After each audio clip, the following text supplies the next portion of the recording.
Hello everyone, I am Snow Rider, this is my world, and today, well, it's Sunday, so I thought I'd do something a little different.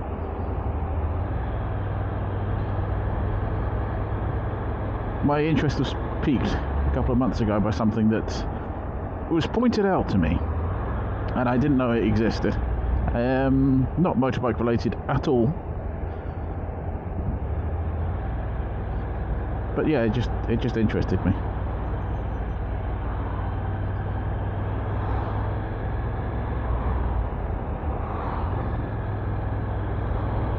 So just up here, we try and get a good spot to actually look at it.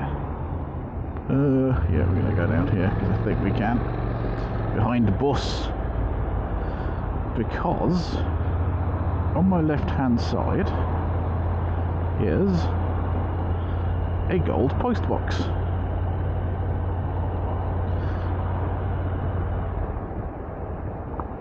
Now, for those who are completely unaware, the gold post boxes came about in 2012.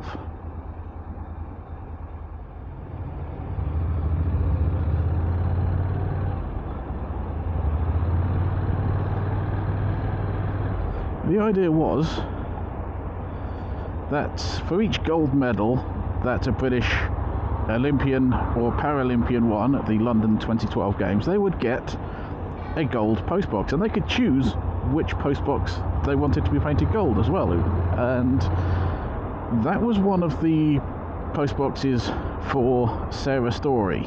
She won 4 golds, and I think that was the 3rd she selected that postbox. I think I remember rightly that her reasoning for that particular box was that she lived in the area when she was really young. I think she was possibly stretching for ideas of where to have one. I think the first 2 had more meaning than that one. But anyway, so I'm not sure if it's the 3rd or the 4th. Until quite recently, these gold post boxes were the first time that I knew of that post boxes were being painted a colour other than red. I'd never seen it anywhere else. I didn't know of anywhere else. I didn't particularly have any interest in knowing it, to be brutally honest, but you think of a post box, you think of a red coloured pillar.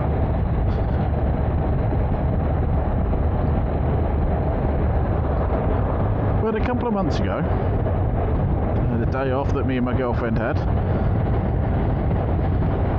we went into Manchester and we went to the Science and Industry Museum, and outside that museum is a rather interesting postbox.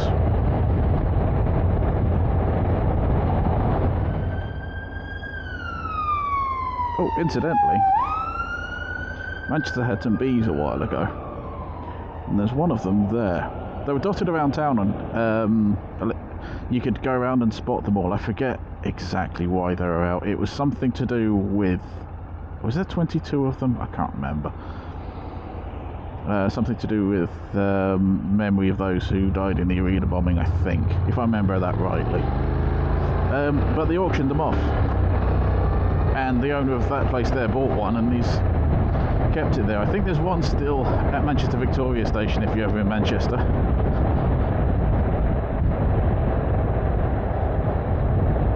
Another bit of local sightseeing information.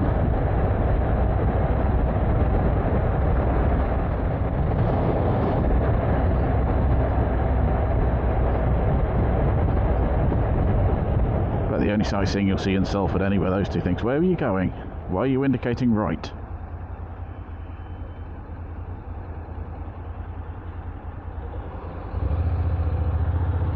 Are you in the wrong lane? I think you are.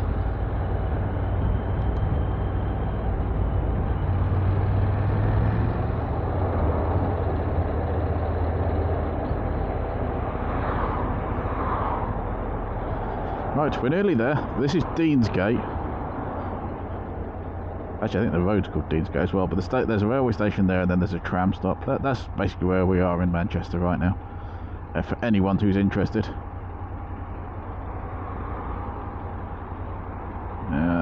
Bridge Waterford. Okay, so Deansgate starts underneath that bridge in front of us, the one the bus is under.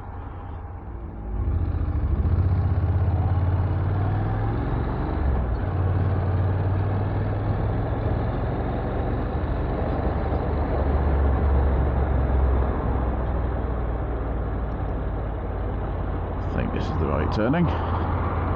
Yeah, traffic lights.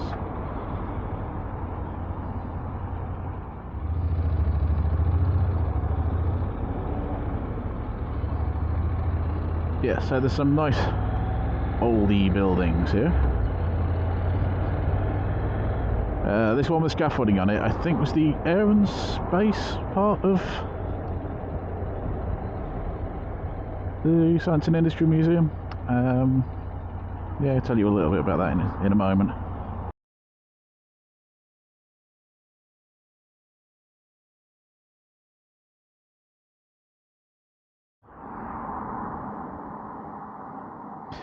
Now, this one I know was painted in 1983. It was previously red. And the colour of blue apparently is Air Force blue. Can anybody guess now why?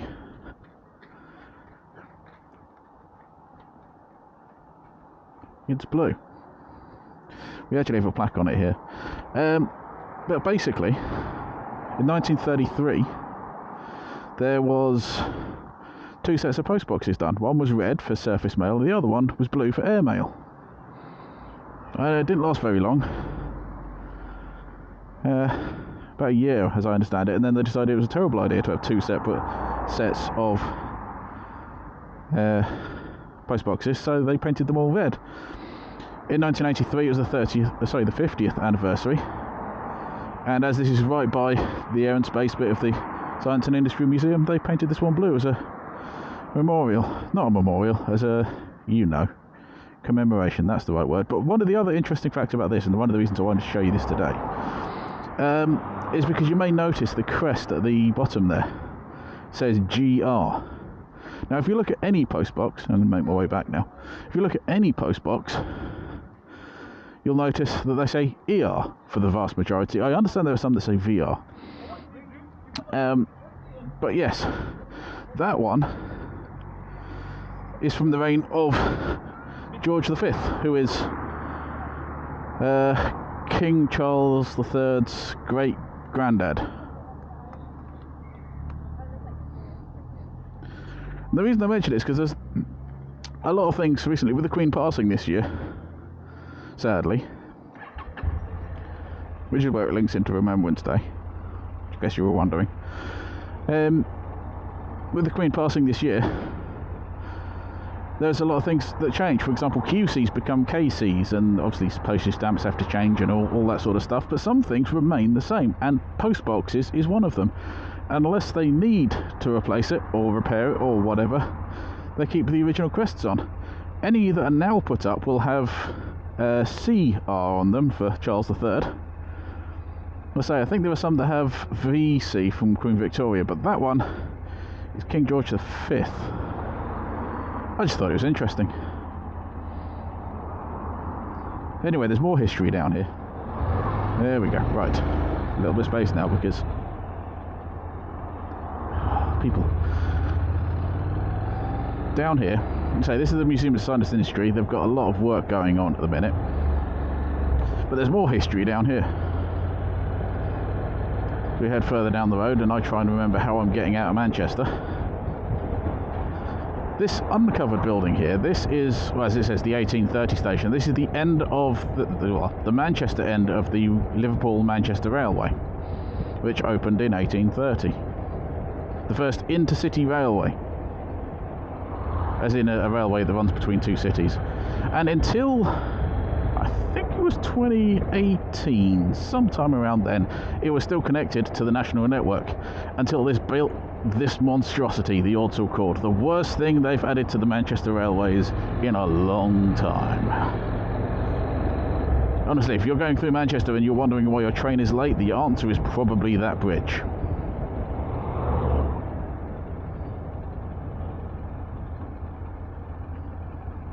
until the pandemic hit. Anyway, yeah, it caused lots of train delays, that one bit of track. There was a plan to have it running around somewhere else. Someone else came up with an idea. This would be a lot better. It would save the connection to the railway museum. Come on then.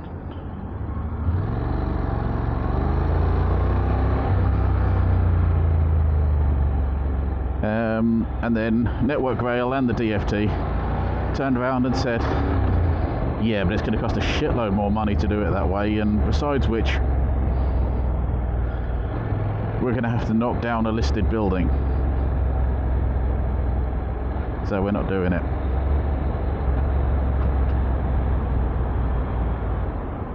Yeah, there it is. That rusting monstrosity. Apparently it's meant to be that colour, to fit in with all the other relics.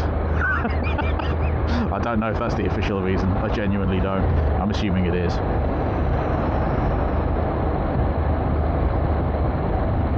Anyway, yeah, so it may not be interesting to some, but I thought that was quite an interesting thing, that, you know, everyone thinks of these gold post boxes for the 2012 games were the first time that post boxes weren't red, and it really isn't true. 1933 they were blue. As I understand it, I mean, aside from some that went on for the Commonwealth Games, and that blue post box, there's only one other blue post box, and that's down in Windsor, outside the castle. And apparently it's a deep blue colour. A royal blue, you might say.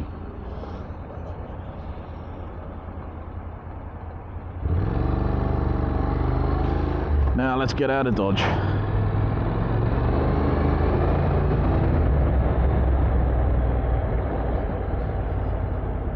Oh, people are changing lanes and they shouldn't be. Really, people are changing lanes and they shouldn't be.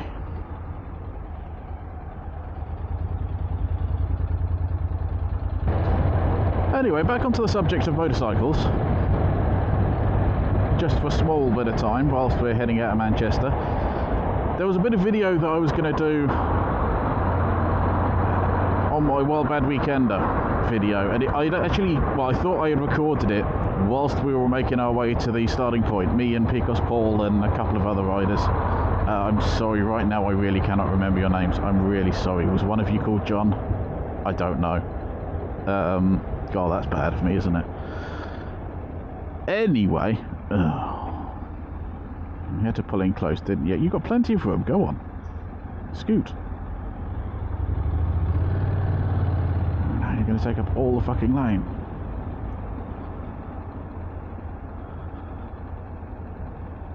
Oh. I am bike. Yes, there's a bit of video I was going to add in, and I thought I had recorded it. I really did think I'd recorded it. And when I looked, and then I went to Wales, did that trip, and started editing the videos together. And that's when I realised that the camera was basically pointing to the floor. I had managed to knock it right at the start of the trip and hadn't noticed it until we were virtually... In fact, I think it run out of battery before I noticed that it was pointing the wrong way. So it didn't, all you saw was the fuel tank and the instrument cluster, and that doesn't make for a very exciting video, so I left it out. But I was mentioning in that what had happened to the Triumph, because it had spent 2 months in the bike shop having some work done to it. Yeah, thank you, man.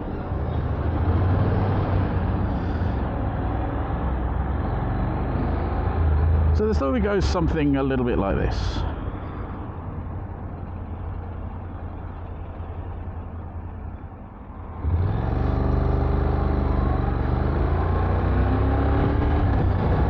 I had taken the bike down to the Triumph dealership and I said, how much is, a service for this, and can you have a look at the rear hub and, maybe give that a service. I think they were largely okay with doing that, but they let me know how much it is. But yeah, the chap came out and he had a look, because he had a fondness for sprints and such like. Okay, come out and have a look, and yeah, he was smelling a bit at that point.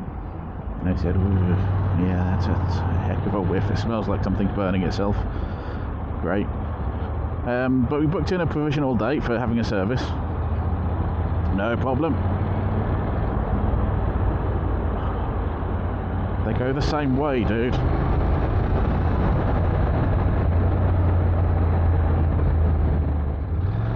I took the bike away, brought it back, ready for service. A little bit early for service, a few days early.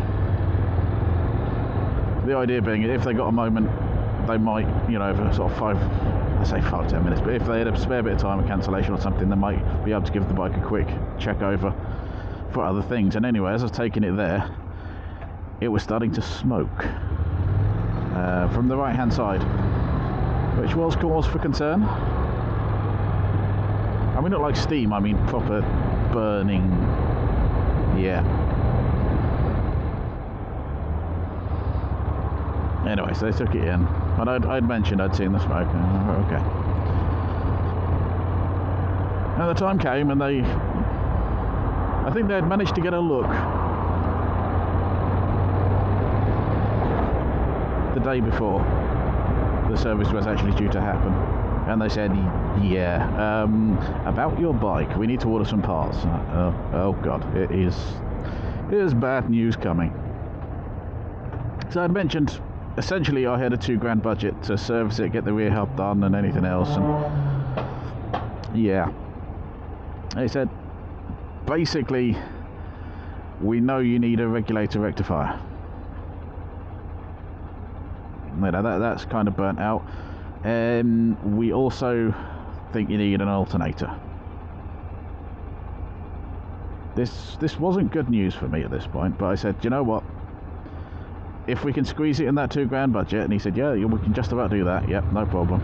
Okay, cool. Let's do that then. He said, so long as the hub comes out fairly easily, you'll be under the £2,000 budget. Ah, cool.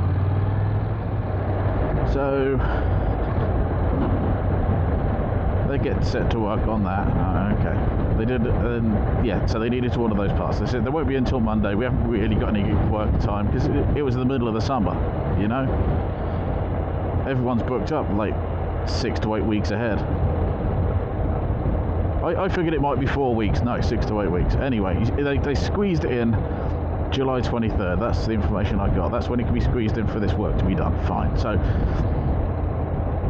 during the time they had to do the service, they started looking at doing the hub, the rear hub, because it was booked in for that anyway. You might as well do it. And I get a call on that Saturday afternoon, and they say, yeah, it's not great news. We're servicing the hub. It's a little stiff, but we've come across another problem. And I went, oh god, what is it this time? The lower linkage on the rear suspension is knackered, absolutely knackered. It's bent and busted, and there's no way we're doing anything with it. It's going to need to be replaced. And I said, okay, if it needs it, do it. You know, the money will work out another stage. If it needs doing, we'll do it. And I'm starting to think money pit, but no, I've committed to this. I've committed to it. That's what we're going to go through this. We're going to do it. So go ahead, go on and do it.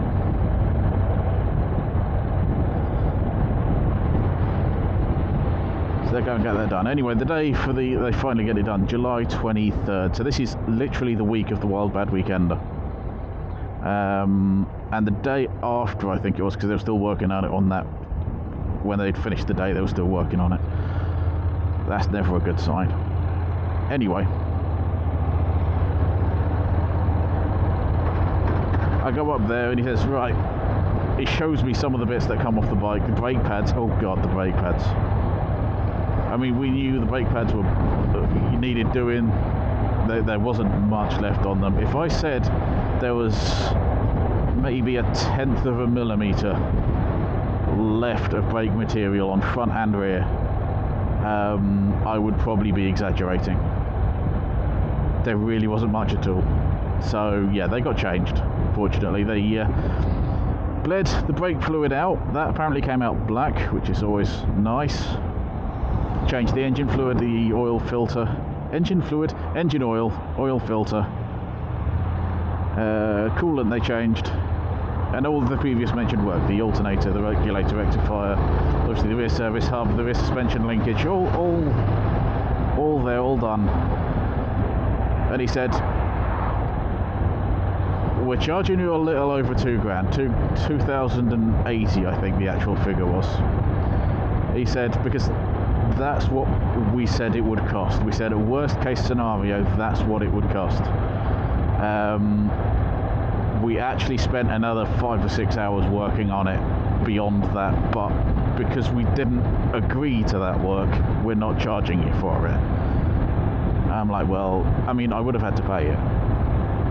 I had agreed to that work needed doing, but I do feel somewhat grateful that they said no, because we said it wouldn't cost that much, so we're not charging you that. So I do feel somewhat grateful, but yeah, that work cost £2,000. I'm going to be honest though, having ridden it to the Wild Bad Weekender, having ridden it round Wales, the work was worth it. It really was. It's a great bike. It's you know, my girlfriend says that whenever I ride that bike or whenever I talk about that bike, my face lights up, and it's kind of true. It does.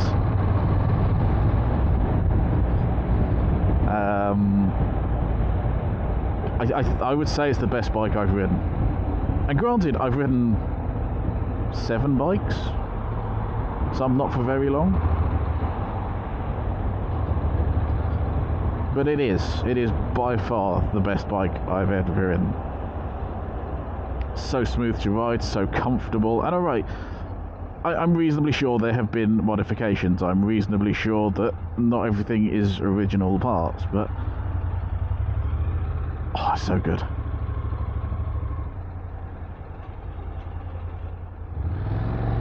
It also occurred to me, I've had this NC750 now for a little over 4 years. It's a 2018 bike, it's currently 2022, do the maths. It's done, well, it's just cost 49,000 miles.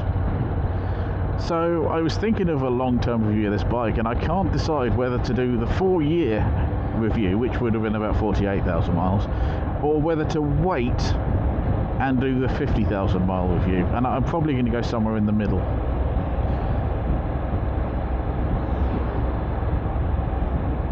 I might just do one now and go through. So you know, that'll come up at some point soon. Also, things to look forward to.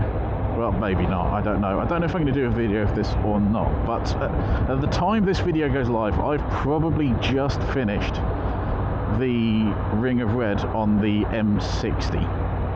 So it's a bit late for me to say to you, hey, look out for me, give me a wave, whatever, because, you know, I hadn't actually realised until I'd edited all the Wales trip videos together that this comes out on Remembrance Day, or Remembrance Sunday, sorry. Yeah, so if I see you there, hello. If I don't see you there, yeah, I don't know if I'm going to do a video of that or not, because it's basically me riding round the M60. Is that going to be a good thing? I don't know. Maybe. And I've also got the potential video of my brother who came up for a weekend a couple of weeks ago and went out for a ride for the day. Round the, well, I'm going to say Peaks and Dales.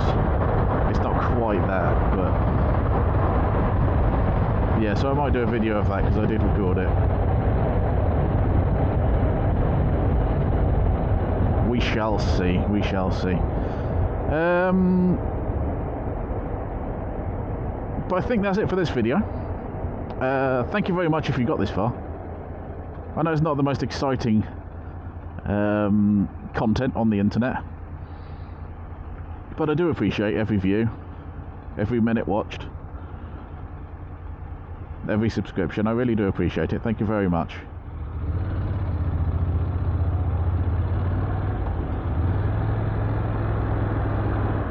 All that leaves me to do is to say thank you for watching. Until next time, be good humans. Ta-ta for now.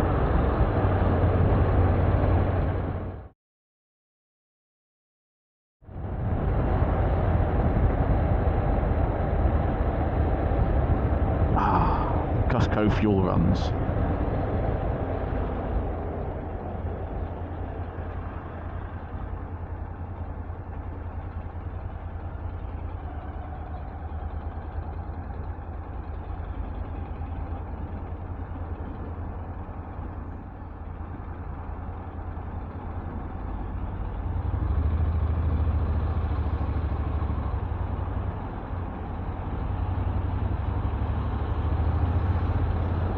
I think at the moment Costco here in Oldham has some of the cheapest fuel in Greater Manchester, and consequently everyone comes here for fuel.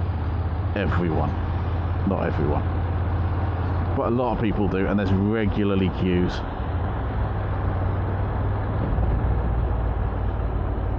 It's actually not so bad today. Yesterday they were queuing out onto the main road. It's a fairly regular thing they do that. Mondays are particularly bad. Today they're just in the car park. They have a queuing system around the car park.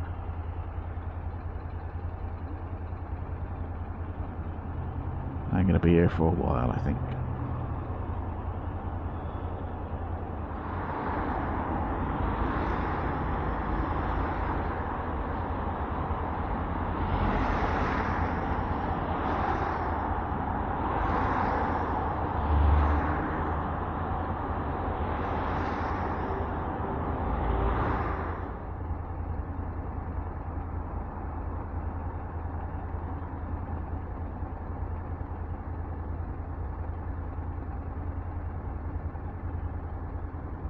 Yep, there we go.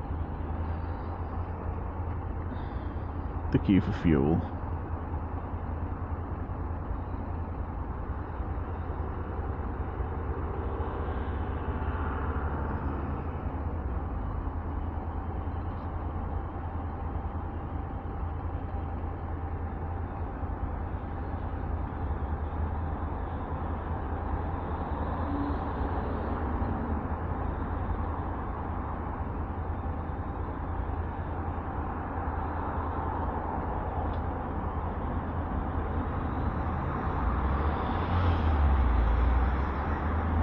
Driver of the car behind appears to be looking down at something.